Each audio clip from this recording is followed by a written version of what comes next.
The morning sun peeked over the rooftops of Ridgeview, casting long shadows across the busy streets.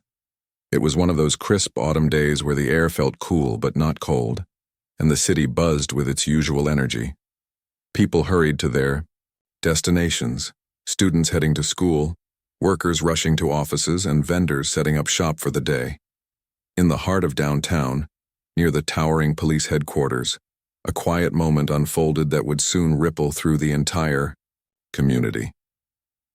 Officer Mark Harris leaned against his patrol car, sipping coffee from a paper cup.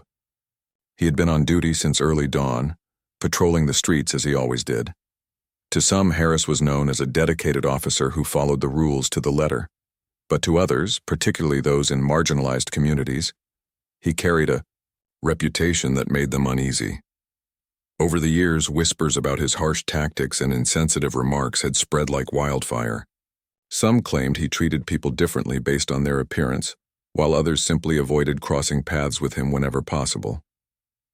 On this particular morning, Harris noticed something unusual: a man standing near his squad car. The man wore a sharp suit, polished shoes, and carried himself with an air of authority. At first glance, he didn't look out of place. After all, the area around police headquarters often saw officials coming and going. But something about the way the man stood there, glancing at the building and then back at the street, caught Harris's attention. His instincts kicked in immediately, fueled by years of experience, and perhaps something else too. Harris stepped forward, narrowing his eyes as he approached the stranger. "Hey, what are you doing here?" he barked, his voice cutting through the hum of traffic and chatter. The sudden confrontation startled the man, who turned to face Harris with a calm expression. "Good morning," the man replied politely, extending a hand. "I'm Derek Collins, the new director of law enforcement. I just parked my car and thought I'd stretch my legs before heading inside." For a brief moment, Harris froze. The name sounded familiar. He'd heard it mentioned during roll calls and meetings. But instead of processing what Derek said, Harris found himself fixating on other details. The man's skin tone, his confident demeanor, even the slight pause before introducing himself. It all triggered something deep within Harris. Doubt crept into his mind. Was this really the director? Or was this someone trying to impersonate an official? Without skipping a beat, Harris ignored Derek's handshake and demanded proof. "Show me your ID," he snapped, his tone sharp and dismissive. Derek raised an eyebrow but complied, reaching into his jacket pocket to retrieve his credentials. As he handed them over, he spoke calmly, explaining again who he was and why he was there. But Harris wasn't listening. His focus shifted to the badge in his hand, scrutinizing it as if searching for flaws. Even though the ID checked out, Harris couldn't shake off his suspicions. Something about the situation felt wrong to him, though he couldn't quite put his finger on why. Maybe it was pride, maybe it was prejudice, or maybe it was both. Whatever it was, it clouded his judgment. "This doesn't mean anything," Harris muttered, more to himself than to Derek. Before Derek could respond, Harris reached for his handcuffs. "Turn around and put your hands behind your back," he ordered, his voice firm and unyielding. Derek blinked in disbelief. "Excuse me? Do you realize who I am? I'm telling you, I'm the director." But Harris wasn't having any of it. "Sure you are," he sneered sarcastically. "Everyone says that when they're caught red-handed." With practiced efficiency, he grabbed Derek's wrists and slapped the cold metal cuffs around them. Derek winced, not from pain, but from shock. How had things escalated so quickly? And why wasn't Harris listening? As the scene unfolded, curious onlookers began to gather. A few passers-by stopped mid-stride, their eyes widening as they watched the bizarre interaction. One woman gasped audibly, clutching her bag tighter. Another man pulled out his phone, unsure whether to intervene or record the moment. Among them stood Maya Thompson, a young journalist waiting for her next interview subject outside a nearby cafe. She watched the whole thing unfold through the window, her jaw dropping in disbelief. "What is going on here?" Derek asked, his voice rising slightly. He tried to remain composed, knowing that losing his temper wouldn't help the situation. "You're making a huge mistake. Call Chief Rivera if you need confirmation." Oh, I'll call whoever I want, Harris shot back, clearly irritated now. Until then, you stay right where you are. He yanked Derek toward the squad car, ignoring the growing murmurs from the crowd. Inside the cafe, Maya's mind raced. This wasn't just some routine arrest. It was something far more troubling. Her fingers trembled as she unlocked her phone and opened the camera app. Framing the scene carefully, she pressed record. The lens captured every detail: Derek's restrained posture, Harris's scowl, and the confusion etched on the faces of bystanders. Back outside, the tension continued to mount. Other officers arrived on the scene, alerted by concerned citizens. Some recognized Derek, instantly exchanging worried glances as they realized what was happening. One officer whispered to another, "That's definitely Collins. What's Harris thinking?" Chief Deputy Angela Rivera pushed through the gathering crowd, her expression stern. "What's going on here?" she demanded, her gaze darting between Harris and Derek. For the first time, Harris hesitated. His grip on Derek loosened slightly, though he still refused to uncuff him. Derek seized the opportunity to speak. "Chief Rivera, thank goodness you're here.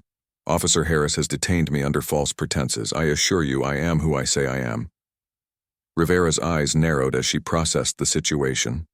Turning to Harris, she asked sharply, "Do you have any reason to believe this man is not who he claims to be?" Harris stammered, suddenly aware of how precarious his position had become. I was just following procedure," he mumbled lamely. "Well, your procedure ends now," Rivera said firmly. She gestured for another officer to remove the handcuffs from Derek, who rubbed his wrists gingerly once freed. The crowd erupted into murmurs, some applauding quietly while others shook their heads in disapproval. As Derek straightened his suit jacket, he locked eyes with Harris. There was no anger in his gaze, only disappointment. "This kind of behavior is exactly why we need change," he said softly, loud enough for Harris and everyone else to hear. Then, without another word, he walked toward police headquarters, leaving Harris standing alone amidst the chaos he had created. As the handcuffs clicked shut around Derek's wrists, a young woman sitting at a nearby cafe couldn't help but notice the commotion unfolding just outside. Her name was Maya Thompson, a budding journalist with a knack for storytelling and an eye for injustice. She had been waiting patiently for her next interview subject to arrive, sipping on a latte while scrolling through her phone. But when she glanced up and saw what was happening, her attention snapped entirely to the scene. In front of her, Maya wasn't the only one watching. A small crowd had begun to gather, their expressions ranging from confusion to alarm. Some whispered nervously to each other, trying to piece together what they were witnessing. Others pulled out their phones to record the moment, capturing snippets of the escalating confrontation between Officer Harris and Derek Collins. But Maya noticed something different about this incident. It felt personal, charged with tension that went beyond the usual traffic stop or public disturbance. Her instincts kicked in immediately. This wasn't just another mundane event. It was a story waiting to be told. Quietly, she reached for her phone and opened the camera app. Framing the scene carefully, she pressed record. The lens captured every detail. Derek standing tall despite being handcuffed, his calm demeanor contrasting sharply with Harris's aggressive stance. The officer's voice carried clearly over the hum of traffic as he accused Derek of tampering with the squad car, even though no evidence supported his claim. Meanwhile, Derek's steady responses echoed through the microphone, his words laced with patience but tinged with frustration. "What is going on here?" Maya muttered under her breath, her fingers trembling slightly as she adjusted the angle of her phone. She zoomed in closer, focusing on Derek's face as he tried to explain who he was. His credentials dangled from Harris's hand, yet the officer seemed unwilling, or perhaps unable, to accept the truth. Something didn't sit right with Maya. Why would a man dressed so professionally, speaking so calmly, be treated like a criminal? The video quickly gained context as more officers arrived on the scene. Their body language said it all. Some looked shocked, others embarrassed. One officer leaned over to whisper to a colleague, pointing discreetly at Derek. "That's definitely him," Maya heard faintly thanks to the sensitive microphone on her phone. Another officer nodded grimly, clearly aware of the gravity of the situation. Chief Deputy Angela Rivera pushed through the growing crowd, her presence commanding immediate attention. Her sharp tone cut through the chaos as she demanded answers. Maya zoomed out slightly to capture the exchange, ensuring she didn't miss a single word. Harris's stammering response was audible enough for everyone to hear, his earlier bravado crumbling under scrutiny. When Rivera ordered the handcuffs removed, the relief on Derek's face was palpable, even through the screen. But Maya didn't stop recording. She knew the story wasn't over yet.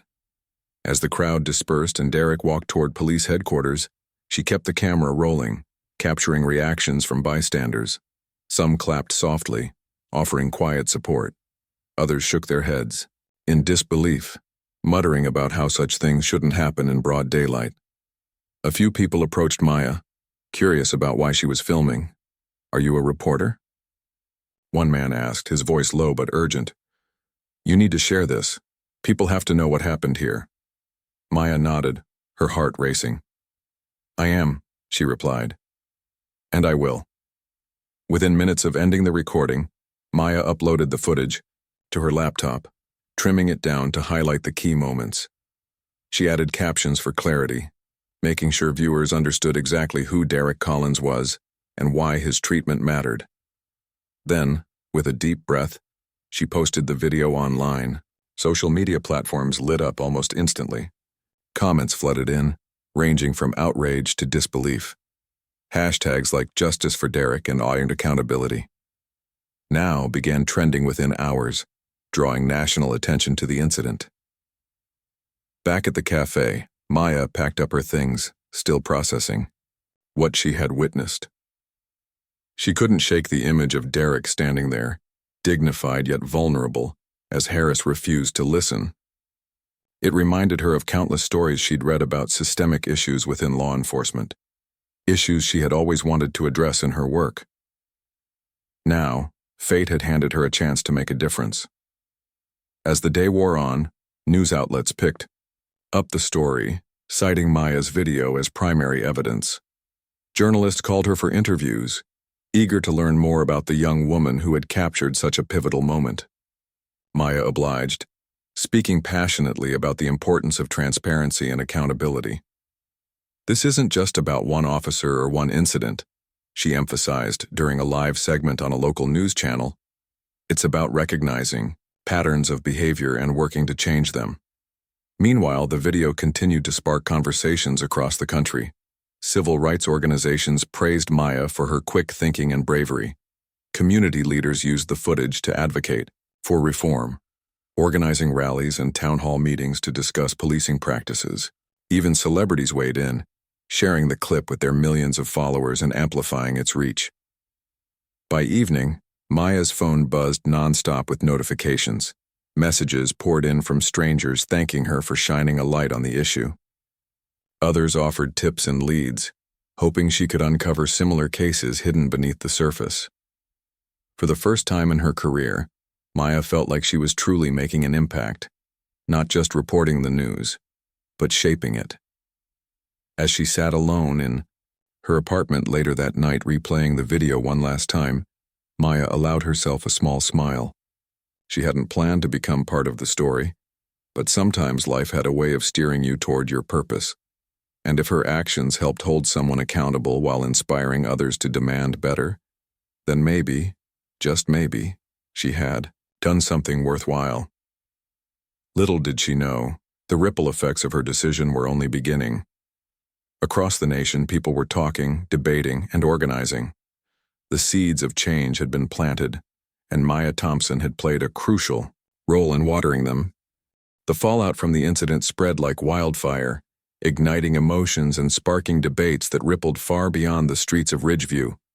Within hours of Maya Thompson's video going viral, the entire city, and soon, the nation, was talking about what had happened. The image of Derek Collins, a respected leader in law enforcement, being handcuffed by one of his own officers, was not just shocking. It was symbolic of deeper issues that many had long ignored or brushed aside. For, Some it was a wake-up call. For others, it was confirmation of everything they already suspected about systemic biases within policing. Back at police headquarters, the atmosphere was tense. Officers whispered nervously in hallways, exchanging uneasy glances as they processed the gravity of the situation. Word traveled fast. Chief Deputy Angela Rivera had called an emergency meeting to address the incident. Every senior officer, including Derek himself, was expected to attend. The room buzzed with anticipation as people filed in, each carrying their own mix of anxiety, anger, and curiosity. Derek walked into the conference room last, his presence commanding immediate silence. His suit was immaculate, his expression calm but resolute. He took a seat at the head of the table, flanked by Rivera and Mayor Lisa Chen, who had also joined the discussion. The weight of the moment hung heavy in the air. Everyone knew this. It wasn't just another routine briefing, it was a reckoning. Rivera opened the meeting with a stern tone. "What happened today is unacceptable," she began, her voice sharp enough to cut through any lingering murmurs. "We are here to talk about accountability, transparency, and how we move forward. But first, I want to hear from Officer Harris." Harris sat stiffly at the far end of the table, his face pale and beads of sweat forming on his forehead. When called upon, he cleared his throat and spoke haltingly. "I was following procedure," he insisted, his voice wavering. "I didn't know who he was. I mean, who Mr. Collins was. If I had known—" "You mean to tell me," Derek interrupted, his voice steady but firm, "that if you had known my identity, your actions would have been different? Is that what you're saying?" The room fell silent. Harris shifted uncomfortably in his chair, unable to meet Derek's gaze. "No, sir," he mumbled, though his body language betrayed him. It was clear to everyone present that Harris's decision to detain Derek hadn't been based solely on protocol. It had been influenced by assumptions, biases, and perhaps even prejudice. Derek leaned forward slightly, his hands clasped tightly on the table. "This isn't just about me," he said, addressing the group. "It's about trust. The community looks to us to protect and serve, not to humiliate and harm. When something like this happens, it doesn't just affect the individual involved. It affects everyone who depends on us to do our jobs fairly and without bias." His words resonated deeply with some in the room, particularly younger officers who had joined the force hoping to make a positive difference. But others bristled at the criticism, shifting uncomfortably in their seats. One veteran officer raised his hand hesitantly. "Sir, I understand the concern, but aren't we putting too much emphasis on one mistake? Cops make tough calls every day. Sometimes things get messy." Derek nodded thoughtfully, acknowledging the point. "You're right. Policing is hard. Work and mistakes can happen. But this wasn't just a mistake. This was a failure to recognize basic human dignity, and when those failures occur because of someone's race, gender, or background, it erodes public confidence in us. We can't afford to lose that trust." Mayor Chen chimed in, her tone measured but impassioned. "This department has made strides in recent years, but clearly there's still work to be done. What happened today cannot stand. Not only does it tarnish the reputation of this institution, but it also reinforces harmful stereotypes that we've been trying to dismantle. If we don't act decisively now, we risk losing more than just credibility. We risk alienating the very people we swore to protect." As the meeting continued, discussions turned toward concrete steps the department could take to prevent similar incidents in the future. Derek proposed mandatory bias training for all officers, emphasizing the importance of recognizing unconscious prejudices and learning how to overcome them. He also suggested establishing a civilian oversight board, a group of community members tasked with reviewing complaints against law enforcement and ensuring accountability. Not everyone was on board with these ideas. Some officers argued that additional training would be redundant, pointing out that they already underwent similar programs during their initial academy days. Others expressed skepticism about involving civilians in internal affairs, fearing it might lead to unfair scrutiny. Tensions flared briefly, but Rivera stepped in to mediate, reminding everyone of the bigger picture. "This isn't about punishing anyone unfairly. she said firmly. It's about creating a culture where everyone feels safe and respected. Both, inside and outside this building. Change won't come overnight, but it has to start somewhere. If we refuse to adapt, we'll keep finding ourselves in situations like this one. By the time the meeting concluded, several key decisions had been made. First, Harris would face disciplinary action pending a full investigation into his conduct. Second, the proposed bias training program would be implemented immediately, with workshops scheduled for the coming weeks. Third, plans for the Civilian Oversight Board would move forward, with Derek personally overseeing its formation. As officers filed out of the room, conversations resumed in hushed tones. Some grumbled about the changes, while others seemed cautiously optimistic. One young officer approached Derek as he gathered his papers. "Sir," he said quietly, "I just wanted to say thank you for standing up today. A lot of us believe in what you're doing, even if we don't always say it out loud." Derek smiled faintly, placing a reassuring hand on the officer's shoulder. "Thank you for speaking up," he replied. "Real change starts with individuals willing to challenge the status quo. Let's keep pushing forward, together." Outside headquarters, the public reaction remained mixed.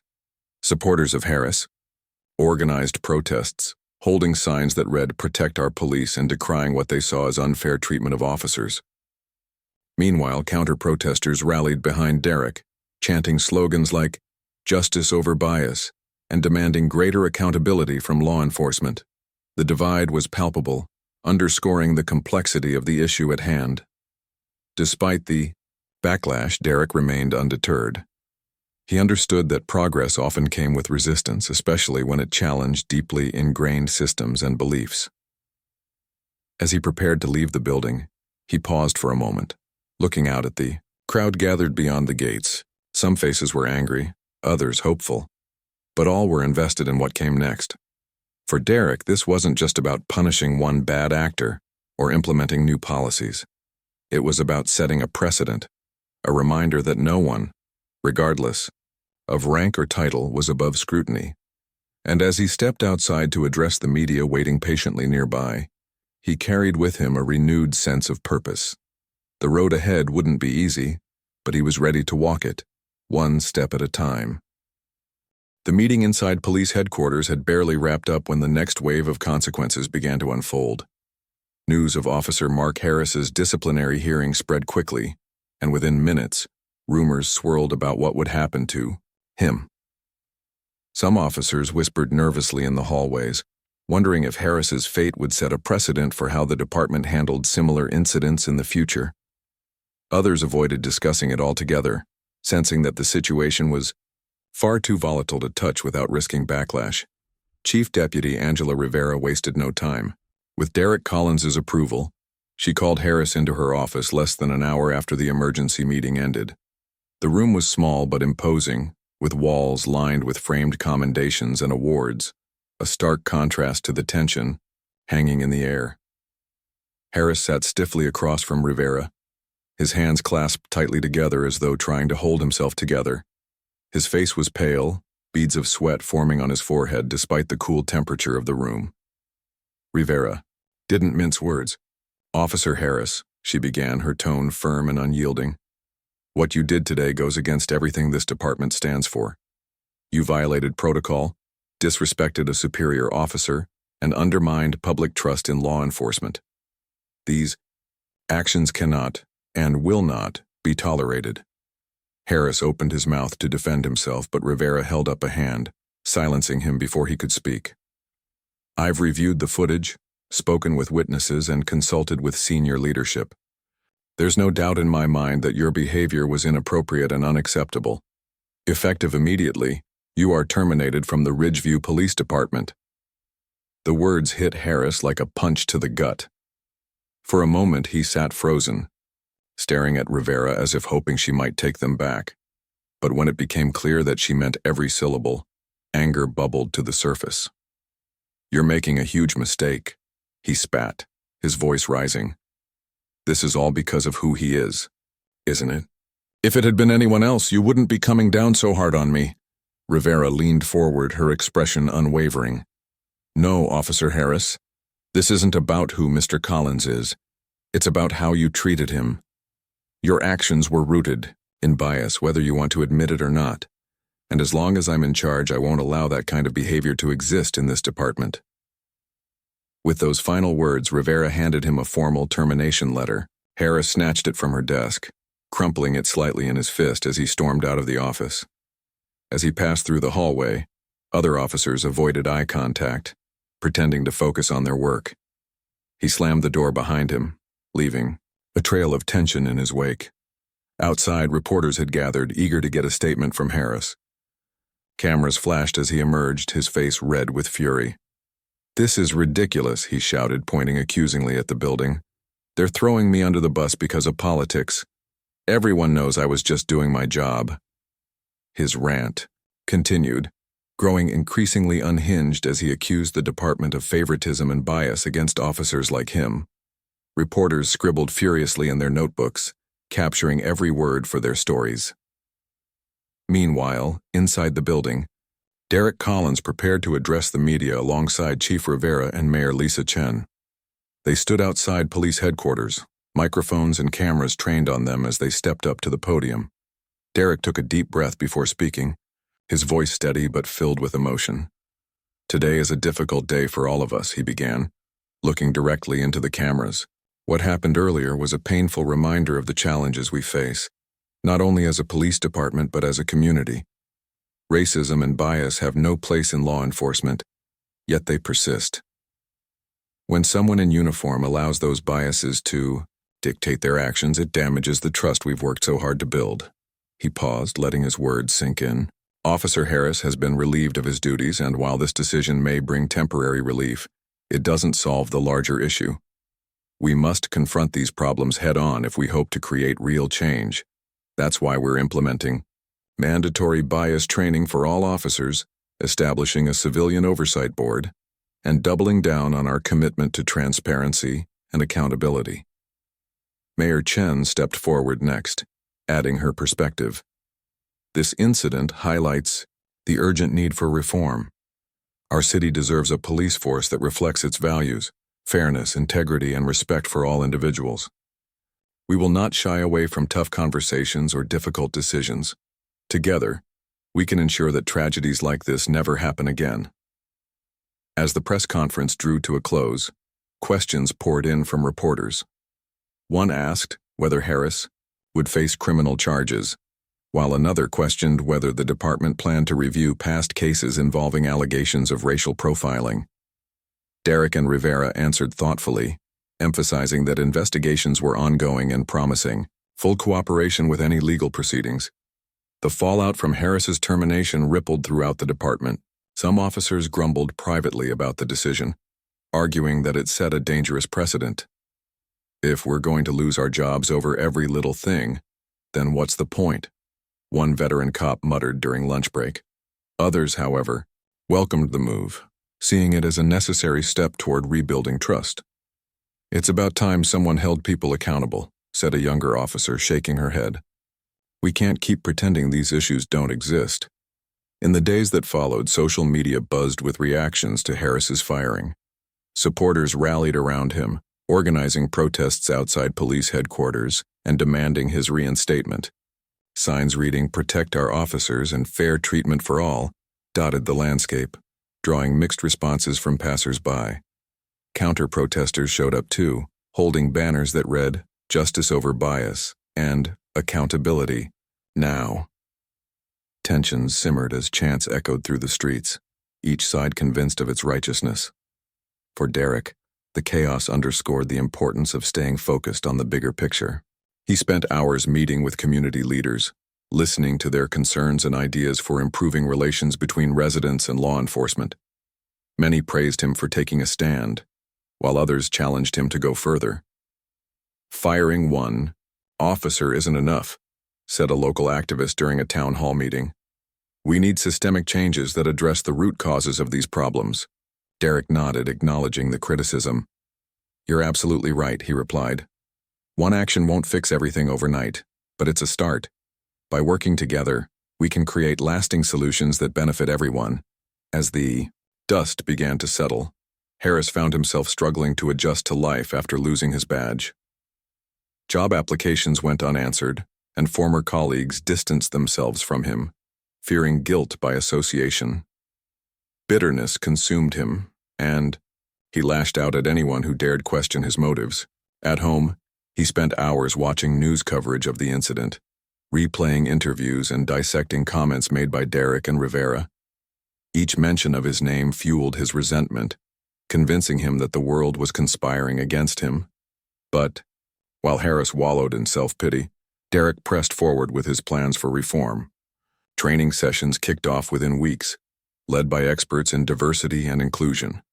Officers participated in workshops designed to help them recognize unconscious biases and develop strategies for addressing them.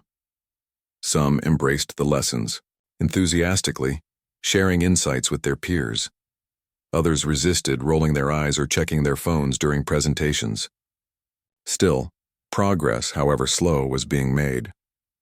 At the same time, work on the Civilian Oversight Board gained momentum.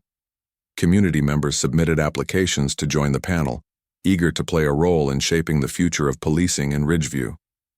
Derek personally reviewed each application, ensuring that the board represented a wide range of perspectives and experiences.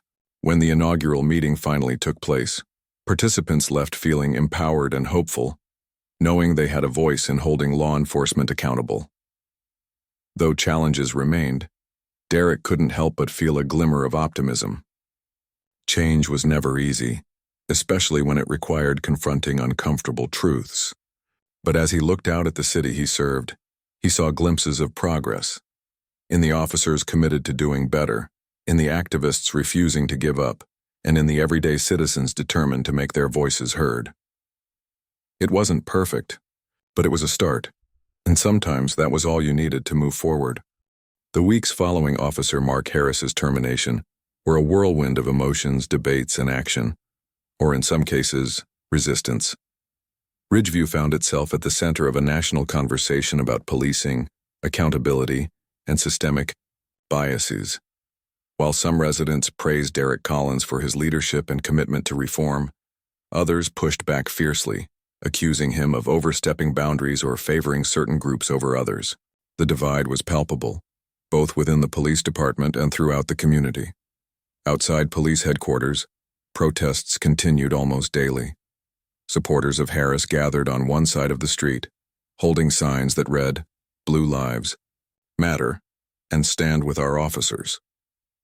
Many of them argued that Harris had been unfairly targeted, claiming that his actions reflected standard police procedures rather than personal prejudice. They saw his firing as an attack on law enforcement and vowed to fight for his reinstatement. Some even called for Derek's resignation, insisting that he was unfit to lead due to what they perceived as bias against officers. On the other side of the street, counter-protesters stood shoulder to shoulder, their chants echoing loudly. "No justice, no peace, and bias has no place in policing." These demonstrators represented a wide range of voices: young activists, civil rights organizations, concerned parents, and ordinary citizens who believed that real change could only come through accountability. For them, Harris's termination wasn't enough. It was merely the first step toward addressing deeper issues within the system. Tensions between the two groups often flared, with shouting matches breaking out and occasional scuffles requiring intervention from remaining officers. The media thrived on the drama, capturing every moment for news segments and social media posts. Reporters swarmed the scene daily, interviewing participants on both sides and amplifying their arguments. It became clear that this incident had struck a nerve not just in Ridgeview but across the country. Inside the police department, the atmosphere was equally charged. Mandatory bias training sessions began as promised, but not everyone welcomed them with open arms. Some officers attended begrudgingly, rolling their eyes or exchanging sarcastic remarks under their breath. During one session, an instructor asked attendees to share examples of unconscious biases they might have encountered in their work. A veteran officer raised his hand and said dryly, "I guess assuming someone's guilty because they're standing near a squad car counts as a bias now?" The comment drew nervous laughter from a few colleagues, but others frowned, clearly uncomfortable. One younger officer leaned forward and challenged him. "Actually, yeah, it does," she said firmly. "If we don't acknowledge these things, how are we supposed to fix them?" Her response sparked a heated debate, with opinions flying back and forth until the instructor intervened to steer the discussion back on track. Despite the resistance, there were moments of hope. In another session, a facilitator shared a story about a traffic stop gone wrong, a situation where preconceived notions led to unnecessary escalation. Several officers nodded thoughtfully, recognizing parallels in their own experiences. Afterward, a few approached the facilitator privately, expressing gratitude for the opportunity to reflect on their practices. "It's easy to get caught up in the moment," one admitted quietly. "Sometimes you don't realize how your assumptions affect your decisions." Meanwhile, Derek Collins worked tirelessly to bridge the gap between law enforcement and the community. He attended town hall meetings, listened to grievances, and collaborated with local leaders to implement meaningful reforms. His efforts earned him praise from many quarters, particularly marginalized communities who felt seen and heard for the first time in years. But the backlash was relentless. Anonymous letters criticizing his leadership flooded his office, and online trolls attacked him relentlessly on social media platforms. One viral post accused him of prioritizing political correctness over public safety, sparking yet another wave of controversy. Amidst the chaos, the Civilian Oversight Board held its second meeting. This time, the panel included representatives from diverse backgrounds, teachers, business owners, students, and retirees, all united by a desire to hold law enforcement accountable. Their discussions focused on reviewing past complaints against officers and identifying patterns of misconduct. Though the process was slow and painstaking, members expressed optimism about its potential impact. "This isn't about punishing cops," said one board member during a press conference. "It's about ensuring fairness and transparency so everyone feels safe." Back in the streets, tensions occasionally boiled over. At one particularly volatile protest, a group of Harris supporters clashed with counter-demonstrators, leading to minor injuries and several arrests. Videos of the altercation went viral, reigniting debates about free speech versus public safety. Critics accused Derek of failing to maintain order, while supporters defended his focus on nonviolent solutions. The incident highlighted the delicate balance he had to strike as a leader navigating such polarizing terrain. For Maya Thompson, the young journalist whose video had ignited the firestorm, the unfolding events reinforced her belief in the power of storytelling. She continued to cover developments closely, publishing thoughtful articles that explored the human side of the conflict. In one piece, she interviewed a mother whose teenage son had been racially profiled by police multiple times. The woman's raw emotion brought tears to readers' eyes, prompting renewed calls for reform. In another article, Maya spoke with a retired officer who supported Derek's initiatives, offering a nuanced perspective on the challenges facing modern policing. Her work earned her recognition beyond Ridgeview. National outlets invited her to contribute op-eds, and talk shows requested interviews. Despite the attention, Maya remained grounded, reminding herself why she had started reporting in the first place. "Stories like this remind us that change is messy," she told an audience during a panel discussion. "But if we keep shining a light on injustice, eventually people will listen." As the weeks turned into months, small victories began to emerge. Bias training sessions gradually gained traction, with more officers participating actively and sharing insights with colleagues. The Civilian Oversight Board completed its first round of reviews, recommending policy changes that Derek quickly implemented. Community outreach programs expanded, fostering dialogue between residents and law enforcement. Slowly but surely, trust began to rebuild. But challenges persisted.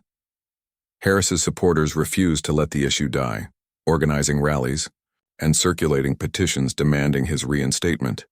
He himself grew increasingly embittered, lashing out at anyone who disagreed with him. Interviews painted him as a victim of circumstance, though many dismissed his claims as self-serving. Meanwhile, Derek faced ongoing scrutiny from critics, who questioned whether his reforms would truly make a difference. Through it all, Derek remained steadfast. He knew the road ahead would be long and fraught with obstacles, but he also understood that progress rarely came without struggle. As he walked through the park one evening, reflecting on the journey thus far, he allowed himself a small smile. Change was happening. One difficult conversation, one policy shift, one act of courage at a time. And though the fight was far from over, he took solace in knowing that he was part of something bigger than himself. In the distance, Maya watched him, notebook in hand, ready to document the next chapter of this ongoing saga. Whatever came next, she was determined to tell the truth, and maybe, just maybe, inspire others to join the cause. Months had passed since the day Officer Mark Harris handcuffed Derek Collins, an incident that had sent shockwaves through Ridgeview and beyond. The city was still healing, grappling with the aftermath of a moment that had exposed deep fissures in its social fabric. For some, the changes brought about by Derek's leadership offered hope for a better future. For others, resentment lingered, fueled by the belief that accountability came at too high a cost. As the dust began to settle, the ripple effects of that fateful morning continued to shape lives in unexpected ways. Harris's life had taken a sharp turn for the worse. After being fired from the police department, he struggled to find stable employment. His attempts to secure jobs in security or private firms were met with rejection after rejection. Employers, wary of associating with someone embroiled in such controversy, turned him away without explanation. Isolated and bitter, Harris spent most of his days scrolling through news articles and comment sections, searching for validation.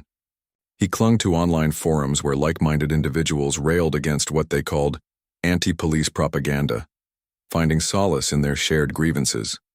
But anger consumed him.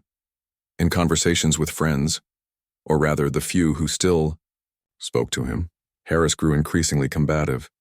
"They're trying to erase everything good we've done," he would say, his voice tinged with desperation.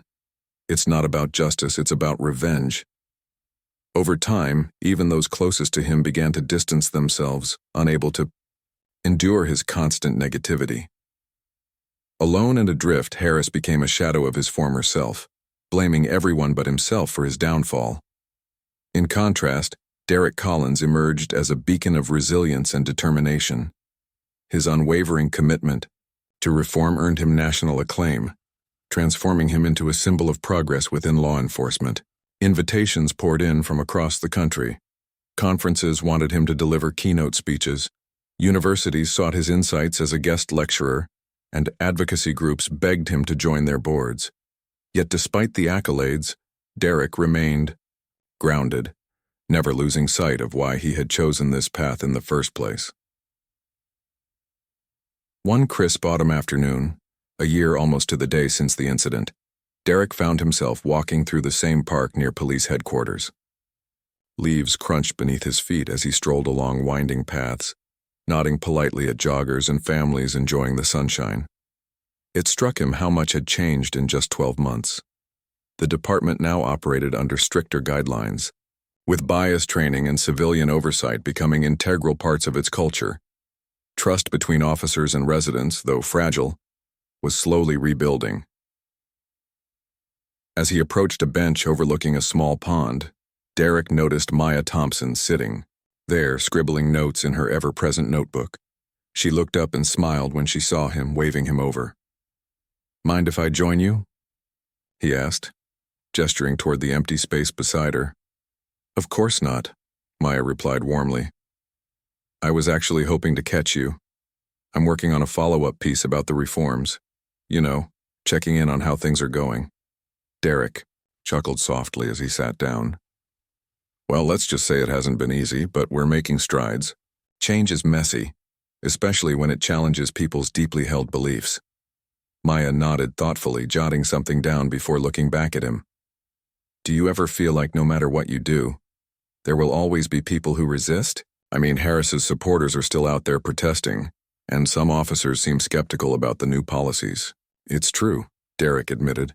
"You can't please everyone, and you shouldn't try to. What matters is staying focused on the bigger picture. Every policy change, every workshop, every conversation, it all adds up. Even if it doesn't feel like enough in the moment, It's planting seeds for the future. Their discussion shifted to the broader impact of the reforms. Maya mentioned hearing stories from community members who felt more comfortable approaching officers now, knowing there were mechanisms in place to address misconduct. She also shared anecdotes from young officers inspired by Derek's vision, eager to redefine what policing meant in the 21st century. "It's not perfect," she said, "but it's progress." Derek leaned back, gazing out at the water. "Progress is messy," he repeated with a faint smile, "but it's worth fighting for. When I think about why I got into this line of work to protect and serve, I remind myself that real service means listening, learning, and adapting. If we can help even one person feel safer, then it's all worth it." As they parted ways, Maya couldn't help but reflect on how far Ridgeview had come. Her reporting had played a pivotal role in bringing attention to the issue, but she knew the credit belonged to countless individuals working tirelessly behind the scenes. Policymakers drafting legislation, activists organizing rallies, teachers educating students about systemic inequities, all these efforts intertwined to create momentum for lasting change. Back at home, Harris scrolled through yet another article about Derek's achievements, his jaw tightening with each glowing paragraph. Comments below the piece praised Derek as a trailblazer, while critics accused Harris of embodying everything wrong with law enforcement. Frustrated, he slammed his laptop shut and paced around his apartment, muttering under his breath. "They'll see," he muttered darkly. "Someday they'll realize they threw away a good man for nothing." Yet reality painted a different picture. Harris's refusal to confront his own biases left him trapped in a cycle of bitterness, unable to move forward. Meanwhile, Derek's willingness to acknowledge flaws, not just in others but in himself, had opened doors to growth and transformation. Their divergent paths served as a stark reminder of the power of accountability and humility. In the months that followed, Ridgeview continued to evolve. New initiatives aimed at fostering trust between law enforcement and marginalized communities gained traction, supported by grants and partnerships with nonprofit organizations. Schools incorporated lessons on racial equity into their curricula, ensuring that the next generation grew up with a deeper understanding of justice.